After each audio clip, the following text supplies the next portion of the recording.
Okay, welcome back to the archives. Welcome back to the Mystery Man. Okay, we've made it to chapter 4 of the Mystery Man. We have ended on yet another cliffhanger. Sophie and her friends are in the middle of touring Dr. Leroy's house. He has these mysterious pantries that they have been asked explicitly not to enter. So of course Sophie has tried to enter one, and of course the door is locked. So how are we gonna get into the pantry? Shall we find out? So to begin, Sophie starts twisting the doorknob with more force. Because apparently, if we twist it a little bit harder, the lock will just open. Yes, so Sophie is now just trying harder to open the locked door. And she's panicking. It held tight. Yes, it's locked. Sophie, come on, girl. Okay, so she collapses against the door, disappointed. Although I have written earlier that she is on her knees. She's now just dramatically collapsed against the door because it's locked. Oh, woe is me, says Sophie. She could only imagine what was in the pantries. Unless, ... She's about to do something that was very dangerous and quite risky. That's the same thing. No, it's very dangerous and quite risky. But she had to do it. It was time for something to be uncovered about the life of this mystery man. The title has popped in. The title is here. He is the mystery man. We already knew this. Sophie crosses the hall to the door that has his name on it, and she reaches the handle and found that it opened quite easily. So the pantry is locked, but not his bedroom. And again, this is just because there had to be, and this is the kind of thing that would happen in a Nancy Drew game, right? There would be a locked door, and in some other room, there would be a key to the locked room or a puzzle leading you to the key to the locked room. And this is what needed to happen. So Sophie has gone into Dr. Leroy's bedroom. And she heads in, feeling a little scared. She wasn't supposed to be here. No, but you also weren't supposed to be in the pantry, and you didn't care about that crap. But she entered anyways, and closed the door behind her. Okay, there's a small bed in the corner, desk shoved up against the wall, heaping with papers. Also a bookshelf crammed with books and scrolls. Sophie crossed the room, looked at some of the top papers on the desk. She picked up a letter addressed to ... Who do you think the letter's addressed to? Herself. There's a letter in Dr. Leroy's bedroom addressed to Sophie. So she opens it, of course. It was an impulse act. And although she had no right to be snooping through this guy's stuff in the first place, truth, forgot the apostrophe in guys, she couldn't just leave a letter there that was addressed to her. That's reasonable, I guess. He also is dead. Not like he's gonna care. She unfolded the paper. Miss Mandarin, we need to talk. That's how the letter begins. He never sent this to her. I'm assuming that, okay, this letter is weird.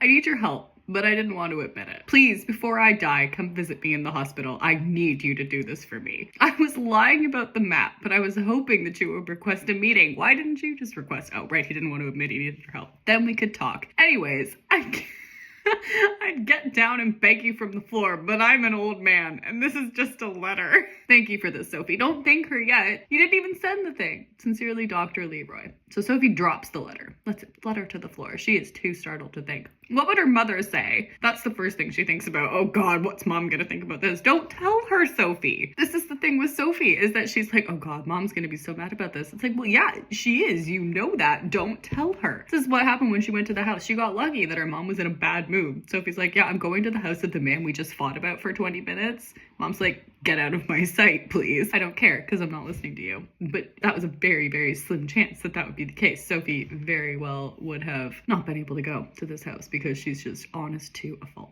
Another one of her many, many virtuous traits. Sophie is so honest, and immediately she is worried about what her mother is going to think of this letter. And how did this man know her? That is the second thought, which I think is reasonable. I think that maybe should have been the first thought. What does he want from her? That would also be a reasonable thought, but she doesn't have that thought. She tried to shake the thoughts from her mind and hunts for the key.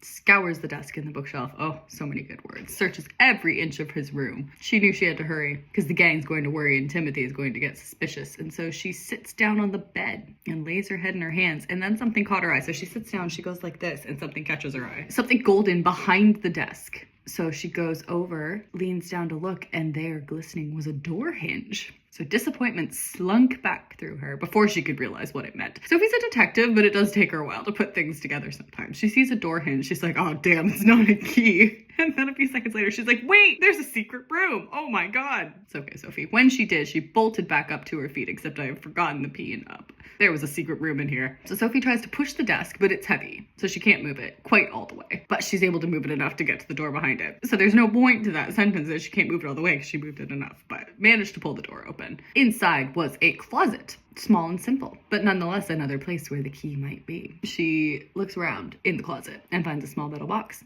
Reaches for it, pops the lid. Inside silver key. So we have found a secret door, and inside the secret door, we have found a silver key. Praying it's the right thing. Of course it's the right thing. Duh. Come on. Goes back to the pantry, asks herself, why am I so scared? Because you're snooping through the house of a man who your mother told you was absolutely evil. You have just found a letter addressed to yourself, begging you for help. And you're now about to break into the room you've been told not to enter. But, why am I scared? She was standing there, the pantry unlocked, the doorknob in her hand. She had to do this. She swung open the door and darted inside. Sophie couldn't believe her eyes. Again, wrote that before I actually ever even considered what would be in the pantry, but the entire room was futuristic. There were drawings tacked up on the wall of what the outdoor future might look like. Again, it does not say what that is, just there's drawings. There's an incredibly high-tech lamp. What?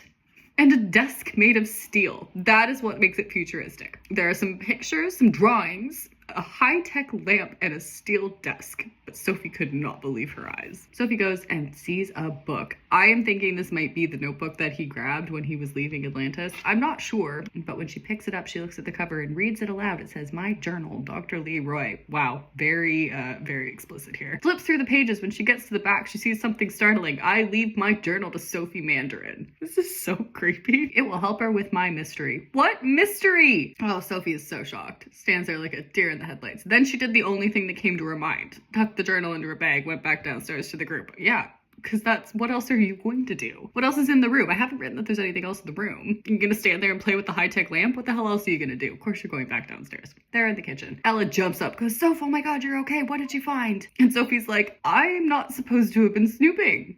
Ella, shut it down, girl." She goes, "Of course I'm okay, and I found a bathroom." Ella goes, "Of course. Was it nice?" Because she's realized she's just almost blown Sophie's cover, and Sophie says, "A beauty." Timothy says, "I'm glad you enjoyed our facilities, but next time, Miss Mandarin, I'd prefer if you told me. We cannot have small children roaming the house, but you've invited them in for a tour. Can't have them roaming the house." And then he says, "Did you enjoy the marble sink? Did you notice that the flush handle is made of pure crystal? I have forgotten the Eon made, so it's mad of pure crystal. Next, let's head into the living room. The curtains are very expensive, so I must ask you not to get grease on them. This way, please." They finish the tour. They listen to Timothy go on and on. When they finally left, the girls swarmed to Sophie. Ella asks what they find. "And cool," says Bonnie. Who's Bonnie? Another one of Sophie's friends. I haven't given any of them names yet, but now we have met Bonnie. And then Janice asks if she can see. Oh, Bonnie's staring at the journal like it's a diamond. Janice asks if she can see it. And Sophie says no. She says for an odd reason, she feels attached to the notebook. Didn't want to let anyone hurt it. It's a notebook, guys. "I'm going to take it home and read it. I'll talk to you guys later." So she just ditches her friends. Her friends are like, "Wow, oh my god, Sophie, what'd you find?" Sophie's like, "I found a notebook. Get out of my way." Off she goes. Breathing heavily. What an event. Goes home, goes down to her lab, and sits down to try and make sense of what happened. Gets her own journal and opens to a new page. It says, "I was just in Dr. Leroy's house and the strangest thing happened. His personal assistant told us that we couldn't go into the pantries, so naturally I did. Detective. But first I had to find the key. It was in his bedroom. I found a letter on his table addressed to me about how he needed my help before he died. Oops." Is what she puts in her journal. Then at the pantries, "I found a journal, which he left to me," in all caps again. I'm going to go and read it now. So this is now the reading of Dr. Leroy's journal. Sophie opens the journal. She opens it to the first page. It is July the 1st. Now, he has written, "Today there were many celebrations. I wondered why." Remember, he is from the lost city of Atlantis, so he doesn't know about other, countries' customs. The issue is that I have written that there's celebrations because July the 1st is Canada Day. This takes place in New York. So I have forgotten about that part. There's no celebrations in New York on July the 1st. That happens on July the 4th, but because it's Canada Day, I wrote it in here. I had forgotten this takes place in the States. Dr. Leroy wonders why there's so many celebrations. To be fair, so would all the rest of the New Yorkers. It was so different to be here instead of in my beautiful hometown. We really are harping on the whole Atlantis is beautiful thing. And what a disaster it was that it is gone. The tenses here are all over the place. What a disaster it was that it is gone. Not sure that makes sense. And the plans were so close to done. Oh well, that's the way it goes. What am I saying? The world's population depends on those plans. Oh, what to do? Woe is me. Woe is me. That is the first entry in Dr. Leroy's journal. Woe is Dr. Leroy. July 10th. It's been only a few days, though they seem like an eternity. Well, hello again, dear diary. I have much to tell you. I went out today and began collecting ingredients based on my knowledge. I think that's supposed to be based on my memory, because I believe at this point, we haven't really revealed this yet, but as I'm starting to hint at, the things he left behind in Atlantis was It was a list of ingredients. Ingredients for what? Guess we'll find out. But again, it would have been pretty easy to bring a list of ingredients with you to the surface. I'm just saying. The formula isn't right. I'm sure of that. So you're not sure what the formula is, but you know it's not this. And I myself am too afraid to go back down to Atlantis. I just don't have those guts. Dr. Leroy's a wimp. I can't test my plans yet, nor will me until I have the originals back. I hope that's a typo, because nor will me, I'm assuming it was supposed to be nor will I, but that's not a typo to put in me. That's concerning. Oh dear, I'm doomed. Oh my god, he's so dramatic. Okay, then on July the 13th, I'm sure of 2 ingredients, vitamin A and vitamin B. 2 pills of each, finely ground. But these are the only things I can remember. The problem is that if I don't recall the rest of these ingredients, I will seal the fate of the world to doom. How will I ever live that down? I'm pretty sure if you do that, the world will be doomed. There won't be any living down because there will be nobody left living. And even if I do figure out the ingredients, I'm too fragile from the accident to do it myself. What accident? I'll never save everyone. My family has just ruined all our hard work. Oh, for shame. Good Lord, this man is dramatic. July 20th. I have not written for a while. It's been a week, but I have good news. I have employed a boy to go down to Atlantis, and I've also employed a few to go searching for some rare ingredients that I can remember. Maybe things are not so bad after all. So now Dr. Leroy's just making people do his dirty work because he's too afraid. Okay. July the 30th. A terrible thing has happened. Matt, the boy I employed to find my work, his submarine sank and he is dead. Maybe the technology will advance soon and people won't die when they work for me. I'm in hiding right now. The police are accusing me of murder. So this is now where we're getting to his crimes. Is that he is asking people to please go and find his work for him, and they are dying because they are trying to dive to the bottom of the ocean and their submarines are sinking, and so Dr. Leroy is a murderer. I have to show up at young Matt's funeral tomorrow and say a speech of apology. Except he's in hiding. I feel terrible that poor Matt is dead. I just can't believe that he was killed while under my employment. I feel so bad. August 3rd. I went to Matt's funeral. It was a horrid affair. His relatives talked about Matt and how good he was. Then they shot dirty looks at me. I apologized many times during my speech and pleaded innocent. They sent me off with a warning never to do it again. Don't worry, I won't. Do you believe that? I'm not sure I believe that. August 15th. I visited Matt's grave today. I just sat there for a while. I talked to Matt and apologized to him. I brought him a daisy, a single daisy, and laid it over his grave. I put a note on top that said my name and my condolences. Wow, this is very specific. Then I left. While working in my study, I decided to find my hometown. I did some research and I will copy the map into the back of the book. Then if I ever decide to find it, I have the map. Convenient. Just on the odd chance I ever decide to find it, I'll just put a map in the back of this book and leave it to Sophie. Okay, Sophie puts down the journal and sighs, and then she has an epiphany. She's read this whole thing. Then she has an epiphany about what this means. Sophie is supposed to be really smart, but oh my god, it takes her a while to do this stuff. So she sits there and she goes, oh wow. All of a sudden she goes, oh my god, what? Runs upstairs, finds David. David is lying on bed reading a comic, and Sophie pulls it out of his hands and goes, David! And he says, what? And Sophie says, Leroy, he's a murderer. Is he? He promised he wouldn't do it again. That is the end of chapter 4. Dr. Leroy employed somebody to go to Atlantis. The kid's submarine sank. The kid died. That means Dr. Leroy is a murderer. It took Sophie a few minutes to put that all together. But now that she realizes Dr. Leroy is evil, but he has left her a very convenient map to Atlantis in the back of this journal. So that's where we're at right now. Chapter 5. Andrea is quiet at dinner that night. She served the beans. It's not just she served beans, she served the beans and watched her children eat. So she's just creepily staring at them while they eat the beans. Then she left the room and goes and plays Fields of Gold in the next room. That was the song she plays when she's upset. So Sophie decided not to bug her, probably for the best. Is this all in the same day? This is all taking place on Saturday. It has been a busy Saturday. Tara was right when she said that Sophie did too many things on Saturdays. Okay, Sophie decides not to bug her. And after dinner, she and David go down to the lab. So Sophie gives David the book and says, this is the book. He said he remembered ingredients. Any ideas as to what that might mean? Why would David have any ideas? You're supposed to be the detective. David's not been involved in this at anything. But then David finds a page with a decoding key. Now, this is another Nancy Drew thing, which is that I wanted there to be a code, but I was 12. So the code that I've come up with is that A equals 1, B equals 2, C equals 3, D equals 4, E equals 5, F equals 6, G equals 7, and so on. You get the picture, don't you? That was my code. Like, even just like flipped them? No. A is 1, B is 2. We are going straight away. Sophie drops the book when she sees this code. And David laughs at her. And Sophie says, it's not funny, go get mom. Why does she want mom all of a sudden? David says, why? And Sophie, oh, we're back to the all caps. Go get mom now. And Sophie this time gets 1, 2, 3, 4, 5, 6, 7, 8, 9, 10, 11, 12, 13, 14 exclamation marks. You know it's an intense moment when there's over 10 exclamation marks. So Sophie begs David to go get mom. She sits down, so David leaves. Actually, it doesn't say that David leaves. David might just be staring at her as she writes another entry in her journal. So she writes, I'm getting scared now. I was reading the journal that I found in Leroy's house. I found out that he's actually a murderer.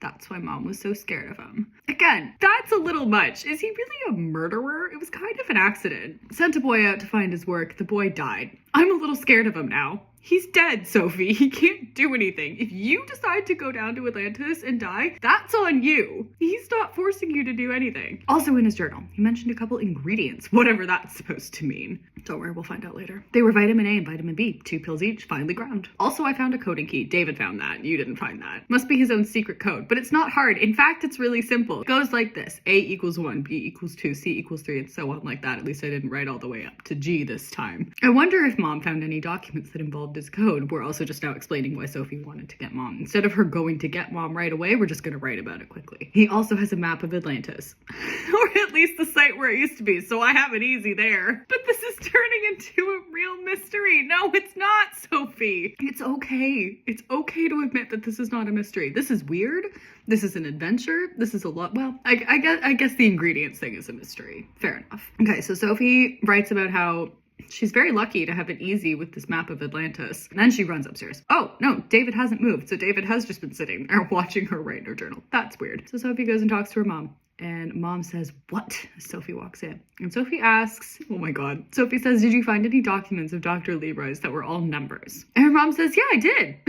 I put it in his folio in case it would serve of any importance, but it hasn't yet. Why don't you go upstairs and grab it? Really? At least Sophie's surprised at her mother's change of heart. Because I think at this point, I was just getting tired of mom pushing back. I just needed mom to... It's just been a day, and mom's just chill now. Okay, so mom then says, I'm sorry, sweetheart. I was just worried you would get scared, but I guess you're a big girl. She's 14. Can I trust you? Sophie is delighted. She says, yes, you can so trust me. The so is in caps with 2 O's. Don't worry, mom. So she goes up to her mom's study, finds Dr. Leroy's folio, and takes it to her lab. She's now taking her mom's police detective work. This is like Kylie going to work with Dr. Nightingale. There are some confidentiality issues here probably, but no. Sophie's just going to take over and do her mom's work for her because the police detectives on the New York force, they're not capable of solving all of these Dr. Leroy associated mysteries or finding Atlantis. The 14-year-old Sophie Mandarin, she's got this. Okay. She gets the numbered page, pushes the folio aside, looks at it. This was it. This page might reveal something about this awful man, and guess what happens then? It is bedtime. Mom tells her it's bedtime. Sophie's heart sagged. Bedtime? She abandons her work, locks the door to her lab, and goes to sleep. That is the end of Saturday. Damn, what an epic Saturday for Sophie. So Sophie gets up the next morning and goes for a walk around the neighborhood. She's trying to think about a science project that's due next week instead. I don't entirely know why she suddenly cares about the science project. She says she's guaranteed an A, but if she wants to go for an A+, she has to put the mystery aside for a little while if she wants an A+ on the science project. So Dr. Leroy is just gonna have to wait. Heads back and home just in time to hear, oh dear, her sisters are having a cat fight. There is no relevance to this fight. There is no importance to this fight, but it is a full page of a fight between her sisters. So we go in and one of them says, I like the red. Another one says, but the red looks awful. The blue is a great color on you, Julia. It looks a lot better than the red. Sophie goes into the living room. Julia is standing there with 2 t-shirts. One is red and one is blue, but other than that, they are exactly the same. Natalie and Alexis are fighting over which color Julia should wear to her date that night. I say red, says Natalie. I say blue, says Alexis, daring Natalie to challenge her. Why can't I have an opinion? You can. Why can't I? You can. So Sophie is over it. So she goes, guys, I can't get any work done with you 2 screaming at each other. Why does it matter? Julia gets to pick what color she wants to wear. The 2 of you need to keep your noses out of her date, okay? So what if the red is better or the blue is more flattering? Does this really affect your lives? Why are we writing a page about this? Does this really affect the story? Sophie runs out of arguments. This isn't your business, Sophie. Prayed that the triplets would make up and she could do her homework. Get some noise-canceling headphones. Oh, I guess it doesn't matter that much, Natalie now says. Yeah, it does. Jules, you look so much better in the blue. Only 4 O's in the so. Come on, wear it. And Julia then says, I want to wear my yellow shirt. That wasn't even on the table. Oh, God. And then Natalie and Alexis immediately turn on Julia. Natalie says, the yellow one looks like pee on you, Jules.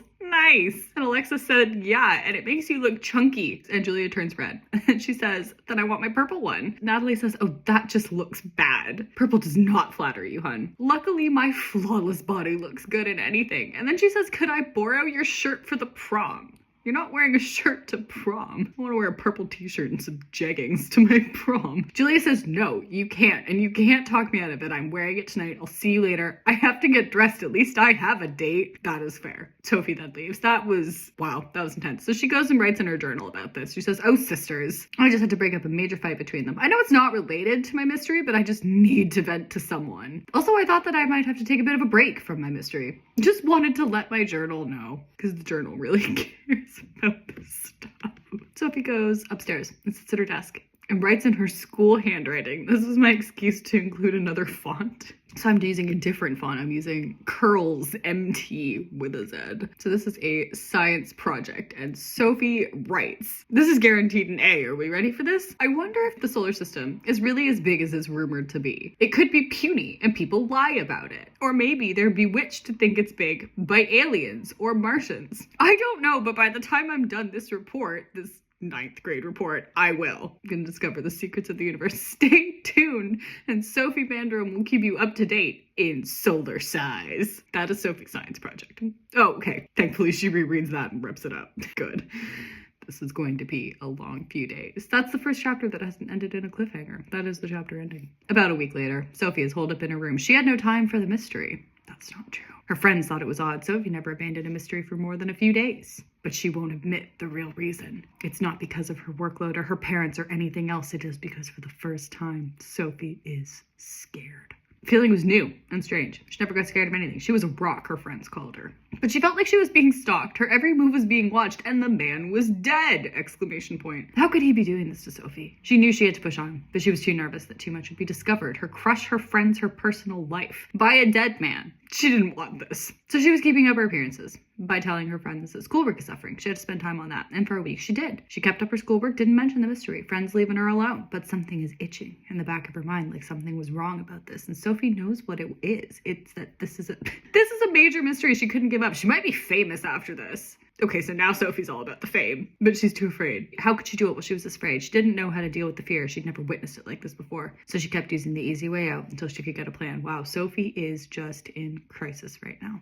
3 weeks later, the plan came to her. She'd left the mystery for nearly a month. Her friends are about to send her to a mental institute. In fact, her plan consisted of very little. She's just gonna go back down to her lab and pick up the notebook and read it, and then call her friends and tell her the mystery back on. So her plan is just to decide to be okay now. Good plan. She's heading downstairs to the lab when the trusty iPod rings again. Caller ID is unknown. And so Sophie says hello, and all of a sudden a deep voice, definitely going through a voice machine. She has no idea what gender this was or who it was. Listen here, girl, says this modulated voice. You stay away from Leroy. He is dead, guys. Come on. That treasure is ours. You got that? I don't think there's a treasure. I don't think there ever is a treasure. I don't think there was ever intended to be a treasure. I don't know why they said treasure. I beg your pardon, says Sophie. I said, don't go poking around in Roy's business, all right? It's our turn for the glory. Move aside, Sophie Mandarin. It's time to step down. She is 14, but she's had a long reign of glory. The caller hung up. So Sophie is standing in her lab shaking, and then she runs up to her room and goes, David! With 3 exclamation marks. No big deal. David says, what is it? What's wrong? Sophie says, I got a call. Someone wants me to stop poking around, and then leaves abruptly and starts screaming, Mom! And her mom comes out. Says, goodness, Sophie, what's wrong? And Sophie says, Mom, someone just called me and told me to drop the case. They're on to me. You haven't been doing anything in a month. Why are they telling you to drop the case? You haven't been working on the case. And Mom says, calm down. Maybe you should give up this case. Maybe you should. But you kind of have already done. And Sophie says, what? I can't. Do you know what my friends would say? But she did already. She hasn't worked on it in a month. Mom says, Sophie, you can't put your life in danger just because your friends would laugh. You're smarter than that. I'm not sure if she is, honestly. Sweetie, you're a smart girl. And I'm your mom. Even though I should protect you, I guess I need to butt out. It's your case. Where did that come from? I'm your mom. I really should be protecting you, but I won't. It's cool. And Sophie says, wait, I can really keep going? Mom says, if you think that's best. And Sophie says, what about the call? Mom says, don't worry, they won't touch you. Just be yourself. Just like Jenna beating cancer. Be yourself. Solve the mystery. Take the claim for it. This happens to all good detectives, Soph. Yeah, your daughter has just been threatened because she's a good detective. It's cool. Make your own decisions. You're 14. Sophie feels a surge of confidence, runs back down to her lab, picks up Dr. Leroy's journal, and we read the next page. Oh dear, we read quite a few pages. And now we're starting to figure it out. We're starting to piece it all together. August 20th. I went down to the pier today to have some time out of my office. I met another boy. This is getting creepy. His name is Thomas, and I found him quite friendly. So remember, he has killed Matt by sending him on a mission to Atlantis. But he won't do it again. He promised. We had a chat. I remembered one more ingredient. Calcium. 2 spoonfuls of milk. I decided that this Thomas boy is much smarter than Matt. I know that I was not going to employ anybody else, but I don't care. I haven't heard back. I haven't heard back from the other boys I sent out to locate my things. So I assume all is well there. Yeah, that's absolutely the indicator that things are going well. I've decided to send Thomas down to Atlantis, see if he can't do what Matt was supposed to do in the first place. Wow, Matt, what an idiot. Thomas is my man. August 25th, 5 days later, journal entry, 3 words. Thomas is dead. Wow, didn't even last as long as Matt. But you said he was smarter. You said you wouldn't do that again, Dr. Leroy. But he did. August 29th. I couldn't bear to write any more the other day. We're justifying the impact entry. I have sent a second boy down and he has perished as well. Are you surprised? I got the message from his parents today. We had a flash funeral yesterday. What the fuck's a flash funeral? And I got up to say a few words. I apologize once again, but I felt awful. As you should. An apology does not just mean trying to patch up the problem, but it is also a promise that it won't happen again. I told everyone that I wouldn't at Matt's funeral, but I have. How can I go on? September 8th. I've not written for many days because I've been in hiding. The police have decided that I am wanted. I camp out behind a garbage can and steal food from the local restaurant through a chef who is my friend. I still have a friend. All I have to keep me company is my journal and my mind. That's not good. I see wanted posters all around town with my name on them. Oh, darn it. September 15th. 1 month ago, I visited Matt's grave. Today, I visited Tom's. I hope I don't make a habit out of this. September 18th. I found out today that the other boys I employed are also dead. By now it is starting to sink in that I'm a murderer. I should have learned my lesson. You should have. And also, it's not a surprise that those boys are dead. Okay, September 19th. This is the day after. I met another boy and I employed him. Stop employing people! Don't try to talk me out of it. He has a plan. He's saying this to his journal. Dear journal, please don't talk me out of this. I can count on him. His name is Hank and he is brilliant. September 24th. I can't believe it. Hank is dead too. What a shock. October 2nd. I just came from Hank's funeral. I hid in the back, said my apologies to him and his family. There's no way to go on. I will never get over this. You said that after Matt. And then you said that after Thomas. And then you said, don't try to talk me out of this third boy. That's when it hit her. So now Sophie has read about the 3 boys he sent down to the bottom of the ocean and all the other ones that he sent out to find the ingredients. She's read about this. All of them have died and now she's figuring it out. That's when it hit her. This is the big dramatic turning point. And then in italics, we've got the little, like, the snippets of the things flooding back into her mind. She's going, help. Need you right away. See me before we die. We need to talk. The pieces finally fell into place. The pieces finally fell into place is an impact statement, that's when it hit her. Sophie laid the book down on the table. She could not believe this. Dr. Leroy was going to send her down to the wreck of Atlantis and seal her doom, just like he had to the others. So, Dr. Leroy the murderer. These were his crimes. An hour later, Sophie is writing in her notebook. She says, I don't know what to say anymore. But then she says a whole bunch of other things. I found out that Leroy killed at least 3 boys by employing them to go to Atlantis and salvage his work. And not only that, but he wanted to employ me. I wouldn't have known if I hadn't read the journal, so I'm glad I did. Are you glad? You're freaking out. Also, I discovered another ingredient. 2 spoonfuls of milk for the calcium. And then she remembers the page with all the numbers. She runs to get them, and she decodes the page. And it is a full list of ingredients that he remembers. Calcium. Vitamin A, vitamin B, iron, orange, essence of lavender, lemon, cherry, essence of tangerine, vitamin C, zinc, vitamin D. What are we making? We will find out. And I think at this point I did know. Sophie pulls out her notebook, grabs her pen again. She's shocked that Dr. Leroy would leave something like this around. Was he that stupid? Did this mean that he wanted someone to find it? Probably. Sophie snapped out of her trance when she realized he'd left these ingredients in a code that was only deciphered in his notebook as the very challenging code of A=1, B=2. I think probably somebody could have solved that. But his deciphering key was hidden in the notebook, locked in the pantry of his house, that had a key in the closet that was secretly hidden away in his own room. No way that anyone could have seen this. You did. You're 14. We really think nobody else would have found this? Okay, so Sophie writes all of it down, goes and has a bland dinner of mac and cheese, and goes to bed. Oh, but in the middle of the night, there is a loud smash. And Sophie sits up, and Andrea comes into the room and says, "Are you two okay?" Sophie says, "I'm fine." Andrea says, "Out of the house. Now. We all need to go outside and stay there, okay?" Sophie says, "Why?" In all caps. She says, "Get outside. David, you too. Someone's in the house. They are being robbed." So that is episode 3. They are being robbed. Somebody is in the house. What do they want? We'll find out next time.